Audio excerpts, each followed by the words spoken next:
कपिल सिब्बल के एक बयान से हलचल मच गई है। कपिल सिब्बल एक मंजे हुए राजनेता तो रहे, पूर्व केंद्रीय मंत्री भी हैं, लेकिन साथ ही साथ में एक मंजे हुए वकील भी हैं। कई बड़े बड़े मामलों में आप कपिल सिब्बल को सामने देखते हैं। खास तौर पर महाराष्ट्र की सियासत में जो उथल पुथल है उसमें कपिल सिब्बल ही हैं जो उद्धव ठाकरे की तरफ से खड़े हुए हैं। और शिवसेना किसकी हो, इस बड़े सवाल का जवाब लेने के लिए कपिल सिब्बल एक के बाद एक अपनी बातों को कोर्ट में रख रहे हैं। लेकिन उन्होंने एक बात ऐसी भी कह दी जिसके बाद में कई सवाल खड़े हो गए हैं, एक अलग ही बहस शुरू हो गई है। दरअसल वरिष्ठ वकील और राज्यसभा सांसद कपिल सिब्बल ने सुप्रीम कोर्ट पर ही सवाल खड़े कर दिए। इस बार उन्होंने ये सवाल कोर्ट में ही उठाया। उन्होंने एक बेंच के सामने कहा कि सुप्रीम कोर्ट पर से लोगों का भरोसा धीरे धीरे कम हो रहा है। उनके जैसे अपनी पूरी जिंदगी कोर्ट को देने वाले शख्स के लिए यह बात बहुत तकलीफ देने वाली है।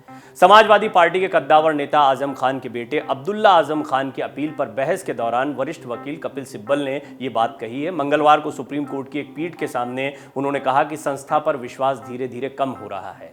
सिब्बल ने कहा कि यदि वादी को लगता है कि उसकी सुनवाई की गई और कानून को सही तरीके से लागू किया गया तो विश्वास बना रहेगा, भले ही फैसला उसके खिलाफ ही क्यों ना हो। सिब्बल ने जस्टिस अजय रस्तोगी और जस्टिस बी.वी. नागरत्ना की पीठ से कहा, जिस कुर्सी पर आप बैठते हैं उसके लिए हमारे मन में बहुत सम्मान है। ये एक ऐसी शादी है जिसे बार और बेंच के बीच नहीं तोड़ा जा सकता। यहाँ कोई अलगाव नहीं है। जब हमें पता चलता है कि इस छोर पर क्या हो रहा है और दूसरे छोर पर क्या हो रहा है तो ये मेरे जैसे व्यक्ति को परेशान करता है जिसने इस अदालत को अपना पूरा जीवन दे दिया है।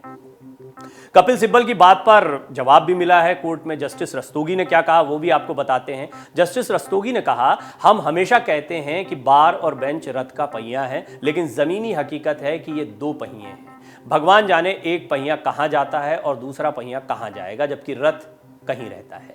लेकिन फिर भी हमें समझना होगा कि हम सभी इस संस्था से संबंधित हैं और इस संस्था ने हमें बहुत कुछ दिया है। हमारा मानना है कि बार और हमें भी आत्मनिरीक्षण करने की जरूरत है कि कैसे होगा, हम कैसे टिके रह सकते हैं, कैसे ये संस्था चलती रहे और किस तरीके से न्याय करती रहे। इन सारी चीजों का ध्यान रखने की जरूरत है। ऐसे राष्ट्र में कैसे टिके रहें जहां आम लोगों का विश्वास नहीं मिटता।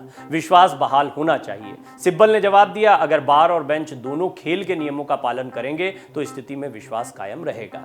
सिब्बल ने फिर आगे कही है अपनी बात, ये केवल एक तरह से हो सकता है कि हम इस छोर पर खेल के नियमों का पालन करें और दूसरे छोर पर भी ऐसा ही हो। विश्वास बहाल करने का यही एकमात्र तरीका है, कोई दूसरा रास्ता नहीं है। अगर मैं अदालत में आता हूं और मुझे विश्वास है कि चाहे कुछ भी हो, चाहे निर्णय मेरे खिलाफ ही क्यों ना हो, इससे कोई फर्क नहीं पड़ता। मुझे सुना गया और दूसरों के द्वारा कानून बिना किसी डर और पक्षपात के सही तरीके से लागू किया गया।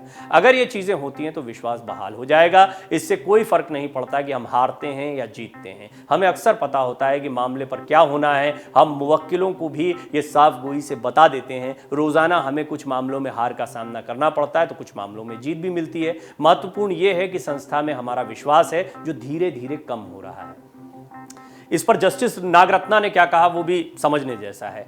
जीतने वाले पक्ष जो महसूस करते हैं उससे ज्यादा महत्वपूर्ण है कि हारने वाला पक्ष क्या महसूस करता है। हारने वाले पक्ष को भी संतुष्ट होकर वापस जाना चाहिए।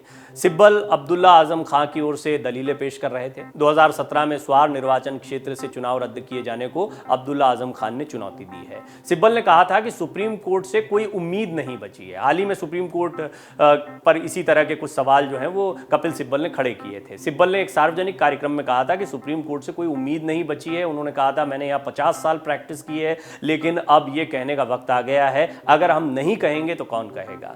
जाकिया जाफरी और पीएमएलए मामलों में सुप्रीम कोर्ट के फैसलों की आलोचना करते हुए सिब्बल ने टिप्पणी की थी। Prevention of money laundering act के प्रावधानों को सही ठहराने वाले फैसले के लिए भी शीर्ष अदालत को उन्होंने आड़े हाथों लिया था। इस बयान के बाद एक वकील ने कपिल सिब्बल के खिलाफ अवमानना की कार्रवाई के लिए अटॉर्नी जनरल से सहमति मांगी थी, लेकिन अटॉर्नी जनरल ने सहमति देने से इनकार कर दिया था। बहुत सारे ऐसे मामले हैं, जैसे शुरुआत में ही मैंने महाराष्ट्र के मामले का जिक्र किया, अब्दुल्ला आजम खान का जिक्र किया। PMLA act, money laundering act, एक ऐसा एक्ट है, आप देख रहे हैं ईडी की कार्यवाहियां जहां जहां पर हो रही है उसके तहत, इसी कानून के प्रावधान के तहत कार्यवाहियां हो रही हैं। कुल मिलाकर वो सारे मामले जिस पर यह कहा जाता है कि केंद्र सरकार केंद्रीय एजेंसियों का गलत इस्तेमाल कर रही है या फिर विपक्षी दलों के कई मामले होते हैं, उन्हें कपिल सिब्बल लड़ते दिखाई देते हैं।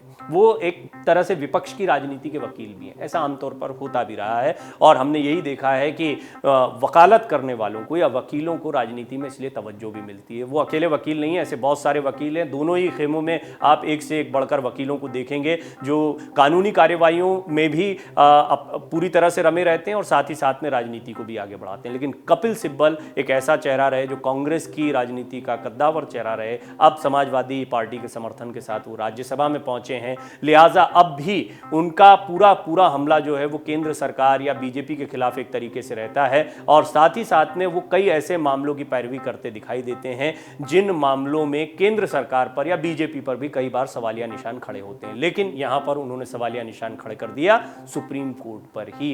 हालांकि सुप्रीम कोर्ट में भी उन्हें बहुत वाजिब जवाब जस्टिस की तरफ से दिए गए और ये कहा गया है कि एक प्रक्रिया है, इसमें कई लोग नाराज होते हैं, निराश होते हैं, लेकिन ये वो संस्था है जिस पर पूरे देश के लोगों का भरोसा है, यहां से न्याय मिलता है। डाउनलोड करें अमर उजाला ऐप और पाएं खबरें लगातार। अगर आप ये वीडियो YouTube पर देख रहे हैं तो हमारे चैनल को सब्सक्राइब करें और बेल आइकन को दबाना ना भूलें। अगर आप Facebook पर यह वीडियो देख रहे हैं तो हमारे पेज को लाइक करें।